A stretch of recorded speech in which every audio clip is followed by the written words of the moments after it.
Hello everyone, good morning. मैं Archana Mishra. Dear students, आज हम लोग क्लास 8 बसंत की बुक भगवान के डाकिए, इसमें से भगवान के डाकिए यह कविता पढ़ेंगे जिसके कवि हैं रामधारी सिंह दिनकर। इस कविता में कवि ने पक्षी, बादल, हवा, इन सभी प्राकृतिक उपादानों के माध्यम से आपसी भाईचारे की भावना, विश्व बंधुत्व की भावना, आपसी सहयोग की भावना, मेल मिलाप की भावना के बारे में बताया है कि हमें इसी तरह रहना चाहिए। ठीक है। पक्षी और बादल ये भगवान के डाकिए हैं जो एक महादेश से दूसरे महादेश को जाते हैं। हम तो समझ नहीं पाते हैं, मगर उनकी लाई चिट्ठियाँ पेड़ पौधे, पानी और पहाड़ बाँचते हैं। कवि कह रहे हैं पक्षी और बादल ये भगवान के डाकिए हैं। पक्षी और बादल क्या हैं?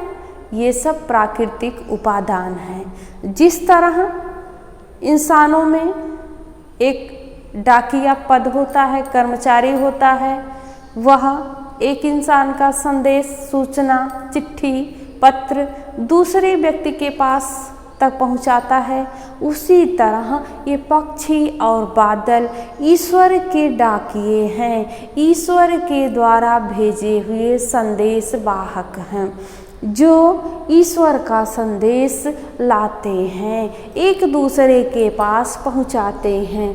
कह रहे हैं जो एक महादेश से दूसरे महादेश को जाते हैं, हम तो समझ नहीं पाते, मगर उनकी लाई चिट्ठियाँ पेड़ पौधे, पानी और पहाड़ बाँचते हैं। अब कह रहे हैं हम तो समझ नहीं पाते। मनुष्य क्यों नहीं समझ पाता उन चिट्ठियों में क्या है, उनके भाव? क्योंकि मनुष्य संकीर्ण विचारधारा का होता है, उसकी मानसिकता बहुत संकुचित होती है। और पक्षी और पहाड़, बादल, इन सब में ये भाव नहीं होता। ये देश, काल, वातावरण या किसी भी प्रतिबंध में नहीं रहते। ठीक है, किसी बंधन में ये बंध के नहीं रहते। ऐसा नहीं है कि जो भारत के पक्षी हैं भारत में ही रहे हैं, दूसरे देश में नहीं जाएंगे। ये निर्बाध रूप से उड़ते हैं, निर्बाध रूप से आते जाते रहते हैं।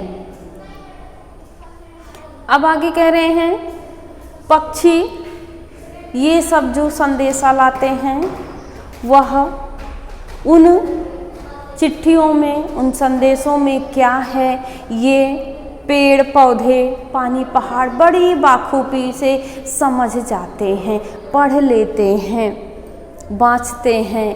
अब आगे कभी कह रहे हैं हम तो केवल यह आंकते हैं कि एक देश की धरती दूसरे देश को सुगंध भेजती है और वह सौरभ हवा में तैरते हुए पक्षियों के पाँखों पर तैरता है और एक देश का भाप दूसरे देश में पानी बनकर गिरता है।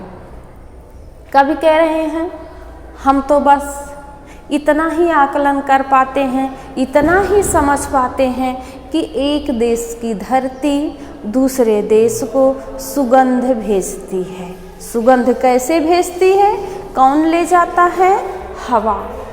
हवा के माध्यम से एक देश का सुगंध दूसरे देश में जाता है। वह सुगंध जो दूसरे देश का है वो किसी दीवार में तो रुका नहीं रहता, बंधा नहीं रहता, कि सीमा पर, सीमा का विवाद है तो आगे नहीं जाएगा। वह पक्षियों के पंखों पर सुगंध तैरता रहता है। और आगे कह रहे हैं एक देश का भाप दूसरे देश में पानी बनकर बरसता है। एक देश से भाप उठती है, अगले देश में जाकर वही भाप पानी बन के बरस जाता है। तो जिस तरह ये सब हैं, पक्षी हैं, बादल हैं, हवा हैं, ये सब प्राकृतिक उपादान हैं, जो किसी भी सीमा में नहीं बंधते, किसी भी बंधन में नहीं बंधते, आपसी भाईचारे, आपसी प्रेम से की भावना से रहते हैं। कवि का कहना है, कवि का आशय है, कवि का भाव है कि मनुष्य भी उसी तरह का भाव धारण करे, मनुष्य भी सबसे मेल जोल से रहे, किसी भी जाति के, देश के बंधन में ना बंधे, मनुष्यता के साथ रहे। ठीक, उसी से संबंधित 2 प्रश्न हैं। कवि ने पक्षी और बादल को भगवान के डाकिए क्यों बताया है, स्पष्ट कीजिए। कवि ने पक्षी और बादल, जो कि प्राकृतिक उपादान हैं, भगवान के डाकिए बताया है, क्योंकि यही एक जगह से संदेशा दूसरे जगह ले जाते हैं। पक्षी हैं, बादल हैं, ये किसी भी बंधन को नहीं मानते।